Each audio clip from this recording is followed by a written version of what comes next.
우리는 지금 계속 이 새벽에 노아의 시대에 일어나는 홍수 사건에 관한 모세의 기록을 살펴보고 있습니다. 오늘 이제 그 이야기가 마무리가 되어질 텐데요. 노아의 홍수 사건을 하나의 인간을 향한 하나님의 후회하심 때문에 파괴되어진, 그러니까 하나님께서 그의 창조 세계를 파괴하신 사건으로 보는 것이 아니라 오히려 하나님께서 이 창조 세계를 바라보시는 그 하나님의 시선이 보존하심에 있었음에 관한 것을 우리가 결론적으로 함께 이야기 나누면서 마무리하려고 합니다. 다시 얘기하면 하나님의 심판으로 끝난 사건이 아니라 이것은 하나님의 은혜의 사건이었다고 하는 사실을 우리가 기억하는 것이 이 노아의 시대에 일어난 홍수 사건을 살펴보는 중요한 이슈가 될 것이라고 저는 믿습니다. 우리는 이 홍수의 사건을 재난에 관한 기록이 아니라 하나님의 재창조의 과정으로 보고 첫 창조와 대비해서 계속 살펴보고 있었습니다. 오늘 9장을 세 부분으로 나눠서 각각에 담긴 메시지를 좀 나눠보려고 하는데요. 9장 1절로부터 7절은 홍수 후에 하나님께서 노아와 그 아들들에게 복을 주시는 장면을 기록하고 있고요. 또 이어지는 8절에서부터 17절은 하나님께서 그들과 언약을 세우시는 장면이 기록되어져 있습니다. 그리고 18절로부터 마지막 절인 29절까지는 홍수 후에 이제 노아의 아들들을 통해서 새로운 시대가 열리고 그러니까 시작되었다라고 하는 것을 또 다른 의미에서는 노아의 시대가 맞춰졌음에 관한 기록이 등장하고 있습니다. 이렇게 이제 노아의 스토리를 마무리하고 있는데요. 자, 먼저 1절에서부터 7절에 기록되어져 있는 하나님께서 노아와 그 아들들에게 복을 주시는 장면을 좀 살펴보고자 합니다. 창조 후에도 하나님께서는 그 사람에게 복을 주시고 또 명령을 주셨는데요. 마찬가지로 지금 재창조가 일어나고 있는 이 시기에도 하나님께서는 창조 시에 아담에게 주셨던 것과 동일한 복을 주고 계시는 것을 우리는 보게 되어집니다. 1절과 2절인데요. 이렇게 기록되어 있습니다. 하나님이 노아와 그 아들들에게 복을 주시며 그들에게 이르시되 생육하고 번성하여 땅에 충만하라. 땅의 모든 짐승과 공중의 모든 새와 땅에 기는 모든 것과 바다의 모든 물고기가 너희를 두려워하여 너희를 무서워하리니 이것들은 너희 손에 붙였음이라 라고 기록되어져 있습니다. 첫 창조 시에 하나님께서 아담에게 주셨던 그 복과 완벽하게 평행을 이루는 구절인데요. 그런데 달라진 부분이 하나 있습니다. 그것은 무엇이냐면 인간이 다스려야 하는 피조물이 인간을 두려워하기 시작했다라고 하는 기록이 첨가되어져 있는 겁니다. 피조물들이 사람들을 두려워하고 무서워한다는 것이죠. 이것과 함께 또 첫 창조 시와 달라진 것이 있는데 그것은 무엇이냐면 동물들을 먹을거리로 주신다라고 하는 것이죠. 하나님은 인간을 먹을거리가 필요한 존재로 만드셨습니다. 먹을거리 필요한 존재로 만드심으로 말미암아 하나님을 의존할 수밖에 없고 하나님을 의존하는 존재로 만드셨다라고 하는 것이죠. 그리고 하나님께서는 그 인간에게 식물을 먹을거리로 주셨습니다. 그런데 지금 이 노아의 시대에 와서 홍수 후에는 하나님께서 육식을 허락하고 계시는 장면이 기록되어져 있는 겁니다. 하나님께서 왜 육식을 인간에게 허락해 주셨는지에 관한 구체적인 설명을 모세는 하고 있지는 않습니다. 단지 이 홍수 후에 달라진 두 가지를 우리가 합쳐서 이해해 본다면 인간들의 먹을거리가 되면서 인간과 짐승의 관계는 홍수 이전과는 달라졌다라고 하는 것을 알 수 있는 것이죠. 짐승들은 인간에게서 죽음의 공포를 느끼고 있는 것이 분명해 보입니다. 이전 스토리를 우리가 다시 한번 돌이켜 보면은요, 사실 모세는 이 죽음의 공포에 관한 이야기를 우리가 알도록 혹은 또 알지 못하는 사이에 계속 다뤄왔다라고 하는 사실을 우리는 알 수가 있습니다. 모세의 기록을 따르면 이제 아벨의 죽음이 등장하게 되어지고요. 아벨의 죽음 이후에 가인은 그 스스로도 죽음의 공포를 느끼게 되어집니다. 그래서 이 죽음의 공포는 그의 후손이었던 라멕에게까지 이어져 가고 있고요. 또 홍수로 인한 전 인류의 몰살이라고 하는 죽음과 또 그 이후에 등장하고 있는 짐승들이 느끼고 있는 죽음에 대한 공포라고 하는 이슈들이 계속적으로 지금 이 창세기의 흐름 가운데 면면이 흘러가고 있다라고 하는 사실을 우리는 기억해야 됩니다. 더 흥미로운 것은 무엇이냐면 만약에 이 관점에서 이 프레임에서 우리가 창세기를 살펴본다, 지금까지 보았던 창세기를 살펴본다고 한다면 특별히 우리가 주목하게 되는 부분이 있는데 그것은 무엇이냐면 족보라고 하는 겁니다.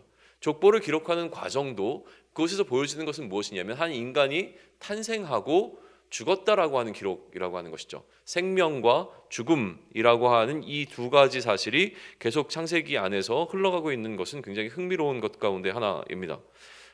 에덴의 동쪽에서의 삶은 이처럼 생명이 탄생하고 또 그 생명이 사라지는 공간으로서의 장소로 기록되어져 나가고 있는 것입니다. 첫 창조 시에 선악을 알게 하는 나무의 과실을 먹지 말라고 했던 금지 명령과 같이 지금 이 새 창조 시에도 재창조 시에도 금지 명령이 등장하고 있죠. 방금 이야기했던 이 고기를 그 생명이 되는 피채 먹지 말라라고 하는 이야기를 하고 있으면서 여기에 계속 이 생명과 죽음이라고 하는 주제가 흘러가고 있는 것을 우리는 보게 되어집니다. 피는 생명이라고 간주되는데요. 다른 생명의 피를 흘리는 것은 그의 생명을 빼앗는 것과 같이 간주가 되어지고 하나님은 그렇게 빼앗은 생명을 다시 되찾을 것이라고 이야기하시는 것이 기록되어져 있습니다.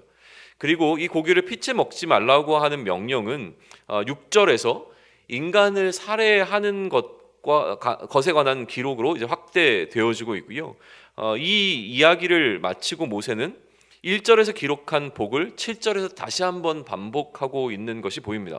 7절은 너희는 생육하고 번성하여 땅에 가득하며 그 중에 번성하라 하셨더라 라고 하는 기록을 1절과 마찬가지로 반복해서 기록하고 있다는 거예요. 그러면 죽음에 관한 이야기가 이 복 양쪽에 등장하고 있는 1절과 7절에서 이야기하는 복 사이에 들어가 있는 거죠. 죽음에 관한 이야기를 하나님의 복으로 감싸고 있는 구조로 볼 수 있는데요. 하나님께서 그 피조 세계를 이끌어 가시는 의도가 죽음과 이 파괴에 있는 것이 아니라 번성에 있음을 명확하게 하고 있다라고 하는 느낌을 갖게 하는 구조입니다. 그러니까 하나님께서는 파괴하시기 위해서 창조하시는 것이 아니라 복 주시기 위해서 창조하셨고 그 복 가운데 생육하고 번성해야 된다라고 하는 이야기가 처음과 끝에서 강조되고 있다라고 하는 그 이야기를 하는 겁니다. 모세는 이처럼 하나님의 일하심의 의도가 파괴가 아니라 보존에 있다라고 하는 것을 강조하고 있는데 하나님께서 보존을 하시기를 원하셨다라고 하는 것은 가인이 자신의 생명을 보존하기 위해서 했던 방식과는 전혀 다른 방식이었습니다. 가인은 자신의 생명을 보존하기 위해서 하나님께 요구를 했고 하나님께서는 그를 죽이는 자는 7배의 벌을 받게 될 것이라고 하는 약속을 주셨었습니다. 그런데 이렇게 가인에게 주셨던 하나님께서 가인을 보존하는 방식이 라멕의 시대에 이르러서는 이게 왜곡되어지게 된 것이죠. 범죄한 인간이 자신을 보호하기 위해서 7배가 아니라 77배라고 하는 저주를 퍼붓는 방식으로 자신을 보호하는 것으로 왜곡되어졌기 때문에 지금 오늘 본문 속에서 이 새로운 시대 가운데서 다시 하나님께서 제정하고 계시는 것은 무엇이냐면 생명은 보존되어져야 하는데 이제 어떤 방식으로 보존될 것인가에 관한 그 규정을 주시는 것으로 우리는 이해해 볼 수 있습니다. 무슨 얘기냐면 생명을 보존하기 위해서 하나님께서 다시 정하신 방식은 동해복수법이라고 불리는 방법이었습니다. 그게 바로 오늘 본문에서 처음 등장하게 되는데 이것은 생명을 보존하기 위한 최소한의 방편이었다라고 하는 것이죠. 살생을 막아야 하는데 이 살생을 막기 위해서 제정된 법이 바로 이것이라는 겁니다. 살생 후에 복수하기 위해서 제정된 것이 아니라 살생을 막기 위해서 하나님께서는 그 피채 먹지 말라라고 하는 그 고기에 담겨있는 의미를 인간에게까지 이끌고 가면서 누구든지 그 생명을 빼앗은 자는 그의 생명도 빼앗기게 될 것이다 라고 하는 이 말씀을 통하여서 생명을 보존할 수 있는 방식을 인간들에게 주고 있는 것으로 우리는 이해해 볼 수 있습니다. 그리고 이 보존이라고 하는 하나님의 창조의 목적을 보다 더 명확하게 하시기 위해서 하나님께서는 언약을 세우시는 장면을 지금 기록하고 있는 것입니다. 그게 11절로부터 이어지고 있는 기록인데요. 11절은 이렇게 기록합니다. 내가 너희와 11절이 아니라 8절부터 이어지는 장면인데 구체적으로 이 언약이 등장하고 있는 부분은 이제 11절만 우리 살펴보겠습니다. 내가 너희와 언약을 세우리니 다시는 모든 생물을 홍수로 멸하지 아니할 것이라 땅을 멸할 홍수가 다시 있지 아니하리라 라고 말씀을 해주고 있습니다. 그리고 그 언약의 증거로 무지개를 세우고 계시는 것이 기록된 것이 지금 이 중간에 기록되어져 있는 내용입니다. 자, 이 언약으로 말미암아 새로운 시대가 열리게 되었습니다. 새 시대는 다른 시대가 아니라 하나님의 이 언약 아래 놓여 있는 다시 얘기하면 이 언약을 보존의 언약으로 이야기한다면 하나님의 보존의 언약 하에 놓여 있는 새 시대가 열렸음에 관한 이야기가 지금 등장하고 있는 겁니다. 아울러 가인의 후손과 셋의 후손으로 나뉘어지던 그 시대는 끝났습니다. 홍수로 인하여서 가인의 후손과 셋의 후손으로 구분된 시대는 이제 막을 내리게 된 것이죠. 가인의 후손과 셋의 후손을 우리가 어떻게 정의 내렸냐면 하나님을 떠난 자들의 그룹과 그리고 또 하나님을 찾는 자들, 하나님과 동행하는 자들의 그룹이라고 하는 두 그룹으로 나뉘어 있던 시대는 이 홍수로 인해서 완전히 정리가 되어져 버린 겁니다. 그리고 새 시대는 언약 아래 시대인데 언약 하의 시대 가운데서 오직 어떤 자들만 하나님과 동행하는 자들만이 남아있는 상황 속에서 새 시대가 지금 열리고 있는 것을 기억해야 하는 것입니다. 그리고 이 시대에는 하나님이 주신 명령인 생육하고 번성하라라고 하는 이 명령이 계속 지켜지는 시대로 흘러가고 있어야 하고 흘러가야 한다는 것이죠. 그 명령이 준행되고 있다는 사실을 18절과 19절에서 기록하고 있는데요. 방주에서 나온 노아의 아들들은 셈과 함과 야벳이며 함은 가나안의 아버지라. 그리고 이 노아의 이 세 아들로부터 사람들이 온 땅에 퍼지니라라고 하는 기록을 통해서 일단 새로 열린 이 새 시대는 하나님의 명령하신 그 생육하고 번성하는 또 하나님께서 의도하신 바대로 하나님의 언약 아래 보존되면서 잘 나아가고 있는 것처럼 기록되고 있는 것이 이 19절까지의 기록입니다. 그런데 이미 우리는 이 역사 속에서 이 흐름이 어떻게 흘러가고 있는지를 알기 때문에 이 18절과 19절에서 무언가 모세가 담아놓은 하나의 어떤 암시를 발견할 수 있게 되어지는 것인데요. 온 땅에 퍼졌다는 이야기는 생육하고 번성했다는 이야기로 해석할 수도 있지만 이후에 10장에서 등장하게 되어지는 그 바벨탑 사건에 관한 부분에 대한 뭐라 그럴까요? 암시로도 이해할 수 있고요.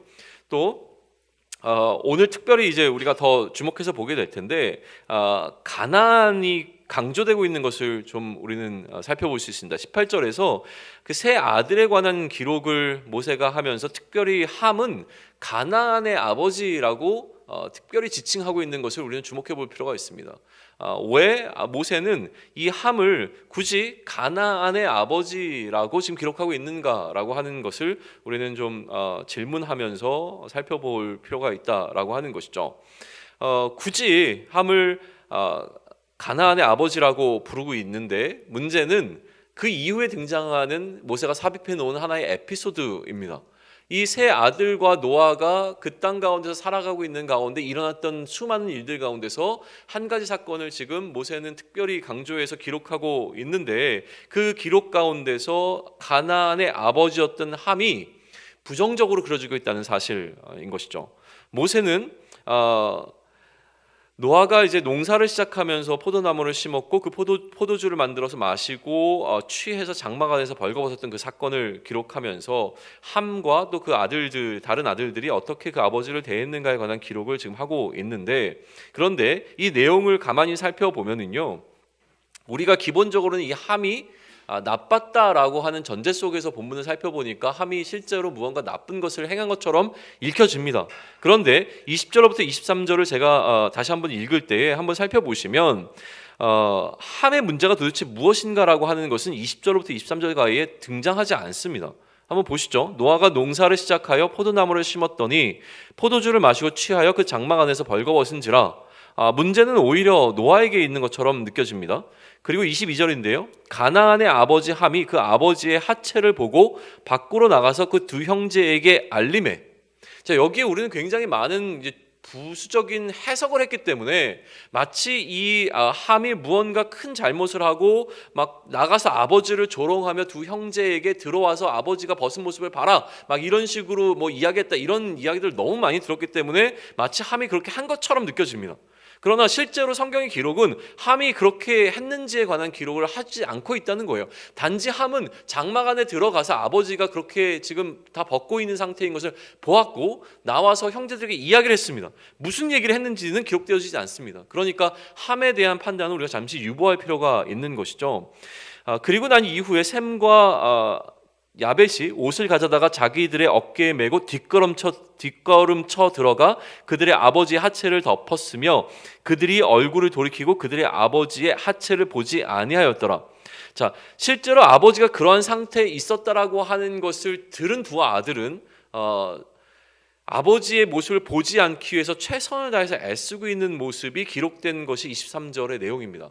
그런데 함이 아버지의 장막에 들어갔을 때는 아버지가 그런 상태라고 하는 것을 알지 못했기 때문에 함에게는 그런 기회조차 없었다는 것이죠. 그러니까 우리가 지금 이 본문을 보면서 무조건적으로 함의 문제를 지적하는 것은 큰 의미가 있어 보이지는 않습니다. 그러나 실제로 함이 어떠한 행위를 했는가에 대해서는 성경은 분명히 이제 침묵하고 있는 것이 맞고요. 그런데 노아가 그 이후에 함이 한 어떤 행위로 말미암아서 함의 아들 가나안을 저주하고 있는 장면이 등장하는 것 때문에 우리는 이 함이 무언가 아버지를 향해서 잘못을 범했을 것이다라고 하는 것을 이제 추측해 보게 되는 것이죠. 그 일이 무엇인지에 대해서 모세는 구체적으로 기록하지 않습니다. 그거는 분명합니다. 그러나 노아의 저주를 촉발하는 어떤 함의 행위가 이 에피소드 가운데 놓여 있다라고 하는 사실은 분명한 것 같습니다. 그리고 이 저주는요, 일종의 노아의 기도였습니다. 우리가 흔히 요즘에 유행하는 걸로 누구의 기도 이야기하는데, 지금 노아의 기도는 무엇이냐면 명백하게 그의 아들과 그의 아들의 자손인 자신의 손자를 저주하는 기도였다라고 하는 거예요. 하나님께서는 그렇게 하시기를 원한다, 내가 원한다라고 하는 그 기도가 놓여 있는 것이죠. 자, 왜 이런 기록이 필요했을까라는 생각을 하게 되는데, 현재 이스라엘 백성들이 놓여 있는 삶의 자리를 살펴보면 조금 우리가 그래도 추측해 볼 수 있지 않을까 생각을 하는 겁니다. 자, 지금 이스라엘 백성들은 가나안 땅에 들어가야 하고요, 가나안 족속들과 함께 전쟁을 벌여야 하는 상황 가운데 있습니다.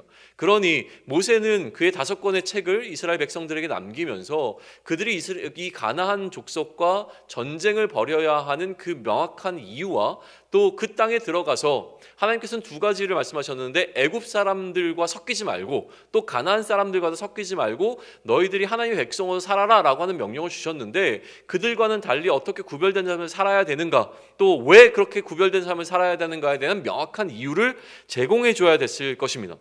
그 이야기를 이제 펼쳐나가기 이전에 이 창조의 시기, 소위 얘기하면 노아의 시대에서부터 무언가 가나안과 그 가나안 족속의 조상인 가나안과 그 가나안의 아버지인 함으로부터 시작된 뭔가 이 불편한 관계가 있었다라고 하는 것을 기록하는 것만으로도 모세는 무언가 특별한 좀 충분한 이야기를 좀 하고 있다라는 생각이 들어가는 것이죠.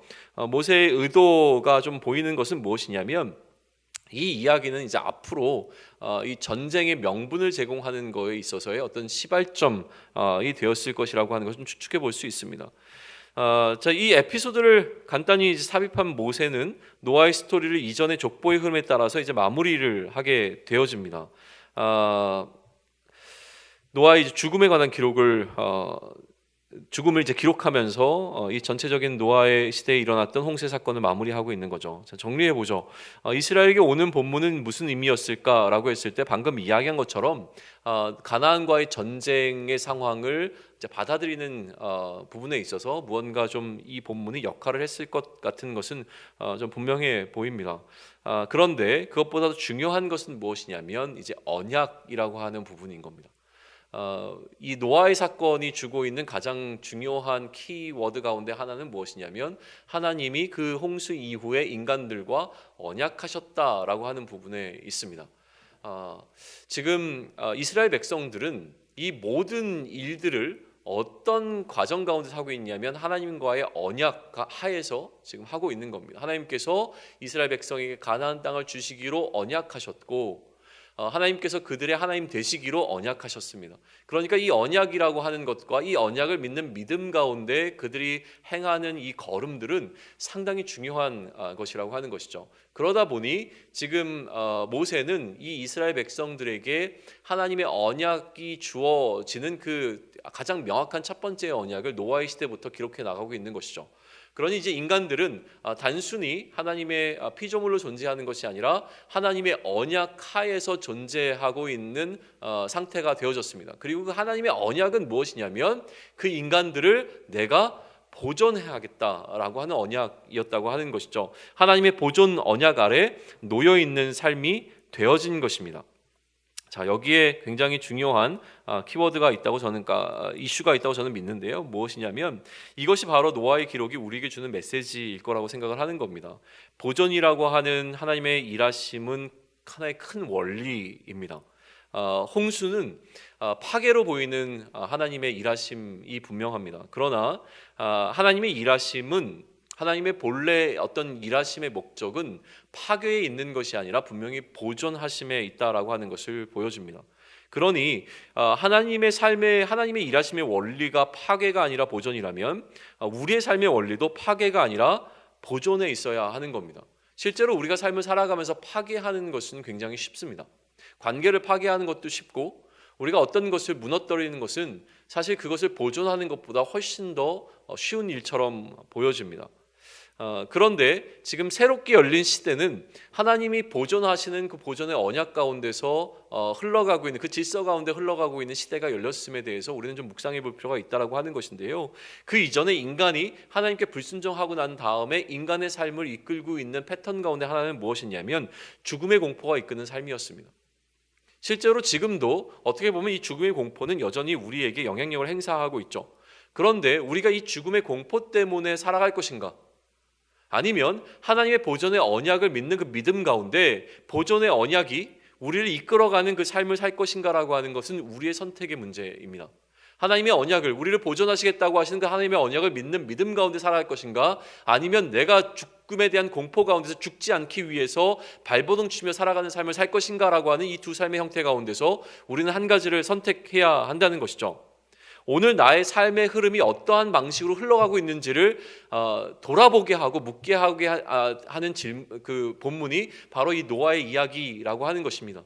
나는 죽음의 공포 가운데 여전히 머물러 있는가? 아니면 하나님께서 나에게 너의 생명을 내가 이제 보존해 줄 것이다 라고 하는 그 약속 가운데 그리스도로 말미암아 우리가 얻게 된 이 새 생명을 하나님께서 온전히 지켜주셔서 우리가 그날 하나님 나라에서 영원토록 하나님과 거할 것이라고 하는 그 약속을 믿는 믿음 가운데 이 땅에 계속 우리에게 주는 이 죽음의 공포를 물리치며 살아갈 것인지, 아니면 세상이 우리를 향해서 너 그러다가 죽을 수도 있어, 너 그래서 너는 무너질 거야, 너는 그렇게 하면 살아갈 수 없어 라고 이야기하는 거짓된 이야기에 우리의 마음을 빼앗겨 세상과 같은 방식으로 살아갈 것인지를 다시 한번 돌아보며 어느 방식으로 살아갈 것인지를 결단하게 하는 것이 이 노아의 이야기가 우리에게 주는 도전이라고 저는 믿습니다. 그렇기에 그리스도 안에서 우리의 생명을 보존하시겠다고 하는 하나님의 언약을 믿는 믿음 가운데 오늘을 살아갈 수 있는 우리가 되기를 소망하고 그렇게 살아가시기를 축원합니다.